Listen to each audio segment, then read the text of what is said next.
Assim, a palavra do Senhor no livro de Efésios, capítulo 2, do 1 em diante. E vos vivificou, estando vós mortos em ofensas e pecados, em que outro tempo andaste segundo o curso deste mundo, segundo o príncipe das potestades do ar, do Espírito que agora opera nos filhos da desobediência. Em primeiro de tudo, o que é que Deus vai falar aqui? Ele está falando que nós estávamos mortos. Ele está dizendo assim, e vos vivificou. A primeira decisão e a primeira atitude é de Deus, não é minha nem a sua, certo? Porque às vezes a gente vai trazer uma mensagem dizendo, olha, Jesus quer que você tome uma decisão, Jesus quer que você tome uma atitude, ele está esperando você dar o primeiro passo. Só que isso é antibíblico, certo? Essa doutrina não tem dizendo na Bíblia. E o apóstolo Paulo diz no livro de Gálatas, capítulo 1, verso 6, se descer um anjo do céu e pregar um evangelho que não seja escrito, que seja maldito ou anátema, dependendo da tradução. E é muito importante a gente entender isso. A gente entender que nós não podemos fazer nada. Quem está dizendo isso não sou eu, é o próprio Jesus Cristo. Ele diz, sem mim nada podeis fazer. Ele está falando a mesma coisa que ele está falando aqui, em palavras diferentes, cultura diferente, de forma diferente. Ele diz também, eu sou a videira, vós sois os ramos. Aquele que está em mim, este dá muito fruto, porque sem mim nada podeis fazer. João, capítulo 15, do 5 em diante. Ele fala isso. Lá no livro de Ezequiel, capítulo 37, ele vai mostrar a mesma coisa que ele está dizendo aqui também. A mesma coisa. Tem um vale cheio de ossos secos. Aí ele olha para Ezequiel, a mão do Senhor estava sobre Ezequiel, aí ele leva Ezequiel até o meio do vale de ossos secos. Aí ele diz, Ezequiel, filho do homem, por acaso, porventura, podem esses ossos reviverem? Aí, para não tomar muito tempo, resumindo, ele diz, Senhor, tu o sabes. Então ele diz, profetiza. Deus está mandando. O que é profetizar? Profetizar, esse nome profecia significa o quê? Significa interpretar a vontade de Deus aos homens. Isso é profecia. Quando Deus manda e eu falo, isso é profecia. Ele mandou e eu falei, é uma profecia. Agora, se eu falei sem Deus mandar, não é profecia. Isso é vontade do homem. Está lá em Deuteronômio, capítulo 18, do 18 em diante. Vai explicar melhor sobre isso daí, que foi onde nasceu a profecia, foi lá, né? Nessa passagem. Entendeu? Alguns dizem que a primeira profecia foi em Gênesis, capítulo 3, 15, mas não foi, porque a profecia, ela só é falada, só é tida como profecia quando é passada pela boca de um homem. Se não passou pela boca de um homem, então não é profecia. No caso, quem falou foi o próprio Deus, que narrou isso. Vamos lá. O que vai dizer aqui, E vos vivificou, estando vós mortos em ofensas e pecados. Mortos. A mesma coisa ele falou lá no livro de Ezequiel, estava morto. Aquele ramo, eu sou a videira, vós sois os ramos. Aquele que está de mim, porque sem mim nada podeis fazer. Se eu cortar um ramo da planta, ele está morto. Ele pode fazer alguma coisa? Não, está morto. Lá em Ezequiel,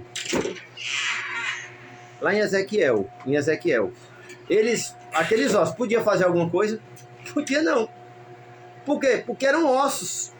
E ele diz lá na frente que esses ossos eram toda a casa de Israel. No caso, éramos eu e você, certo? Então, Deus não depende de mim nem depende de você. O primeiro atributo de Deus, um dos principais atributos de Deus é ter todo o poder, ter toda a onipotência. Ele pode tudo, certo? E nós não podemos nada, nós estávamos mortos. Ele está dizendo aqui, e vos vivificou, estando vós mortos em ofensas e pecados. Nós estávamos mortos. Quem foi que viu, pelo amor de Deus? Me diga aí. Quem foi que viu um morto falar, um morto viver? Quando foi Lázaro? Lázaro ele ressuscitou sozinho? Não. Lázaro, ele estava morto. Jesus Cristo, depois de 4 dias, chegou para ele e Jesus falou. Aí sim. Mas se Jesus não chega, não remove a pedra e não fala, o morto ia reviver como? Então, nós que estamos em Cristo Jesus, nós não estamos por mérito nosso. Agora vem o segundo contexto aqui. A segunda parte, né, do contexto dessa passagem. Porque a gente está na igreja, a gente pensa que porque eu estou na igreja, eu estou na presença de Deus, eu estou frequentando os cultos, estou pregando a palavra, eu penso que é mérito meu. Aí é onde eu caio. eu fico igual aos fariseus e escribas. Entendeu? Então é importante a gente entender que não foi eu que escolhi ele, foi ele que escolheu a mim. Jesus disse a mesma coisa, ó. Ninguém vem a mim sem que o Pai tenha enviado. Não tem como eu ter chegado a Jesus, ou alguém ter chegado a Jesus, sem que tenha sido o Espírito Santo de Deus. Entendeu? Então a gente tem que... O nosso dever é fazer o que Jesus fez, o que é não desprezar aqueles pobres que estão escravos, porque nós somos chamados justamente para desfazer as obras do diabo. Entendeu? Aí hoje em dia, eu vou já trazer outra mensagem sobre isso. Hoje em dia a gente está colocando mais almas no inferno. Por quê? E a gente está indo para o inferno. A gente que eu chamo, eu sou o principal, né? A religiosidade da gente. Eu penso que porque eu visto roupas longas, porque eu estudo a Bíblia, porque eu prego a palavra, aí eu olho para um mendigo, ou olho para um ladrão, aí eu vou tratar ele diferente de mim. Não, meu filho. Eu não sou diferente dele, não. Porque nós não somos salvos pelas nossas obras. Não foi o que eu fiz. Não é o que eu fiz, não. Entendeu? Não, mas nós somos salvos pela fé. Beleza. Pela fé. E o que é a fé? É um dom. O que é dom? A palavra dom no grego. A palavra dom no grego significa dar com poder. Se eu tenho fé, foi porque Deus me deu. A fé vem pelo ouvir. E eu vi a palavra de Deus. Se Deus não fala e eu não ouço, então não é gerado fé em mim, para que Deus venha a me ressuscitar. Porque nós estávamos mortos em delitos e pecados. Entendeu? Então não pense que você ou eu somos melhores do que os ladrões, os homicidas, os prostitutos e os adúlteros. Não. Nós éramos iguais a ele. A questão é que nós fomos eleitos. Ele nos escolheu e nos ressuscitou. Ao seu tempo. Como ele fez com Paulo. Paulo nunca foi melhor do que ninguém. No tempo de Deus, Deus pegou Paulo e ressuscitou Paulo porque Paulo estava morto. Era um fariseu, era um escriba que estava perseguindo a Jesus. Embora ele pensasse, era um homem culto, muito inteligente, né? Ele se achava melhor. Foi o que pegaram, o inimigo, ele pegou o judaísmo nisso aí. Em pensar que eles eram melhores. Que eles, olha, eu sou um fariseu. Igual aquela parábola do publicano e o fariseu. Do fariseu e o publicano. O fariseu olha para o publicano e diz: Senhor, graças te dou, porque eu não sou como esse pecador.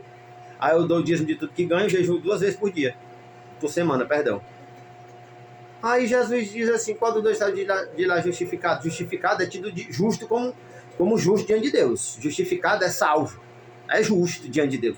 Qual dos dois saiu de lá justificado? O publicano. Aquele publicano, ele na sociedade, aos olhos humanos, ele era tido como pecador e ele ia para o inferno.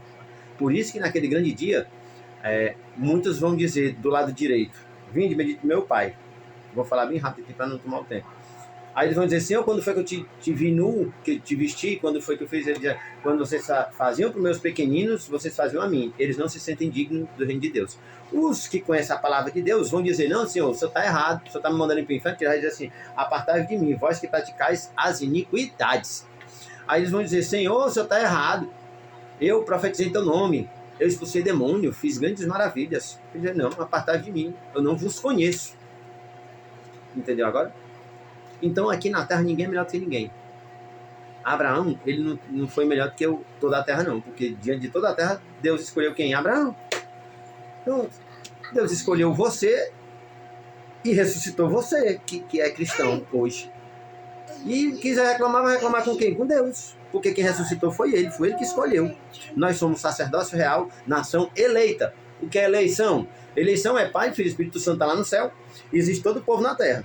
Aí o Pai, o Filho e o Espírito Santo, eles dizem: isso é eleição. Ele olha: vamos escolher quem? Vamos escolher aquele lá. Escolheu aqueles. Escolheu o rei Davi. Beleza. Escolheu quem? Paulo. Escolheu quem? Escolheu o profeta Chorão, Jeremias. Porque foi a palavra de Deus está dizendo que eles foram escolhidos desde o ventre. A palavra de Deus diz que Esaú já foi rejeitado desde o ventre, lá em Romanos capítulo 9. E que Jacó já foi escolhido desde o ventre, sem ter feito bem ou mal. Então, vamos entender, né? Vamos entender aqui a palavra, que é para não ficar pensando que sou eu que tenho que ir até Jesus. Não sou eu que tenho que... Eu não consigo. Um defunto não pode ir atrás de ninguém, não. Foi Jesus que nos resgatou e nos salvou. E nós estamos aqui graças a Ele. Amém?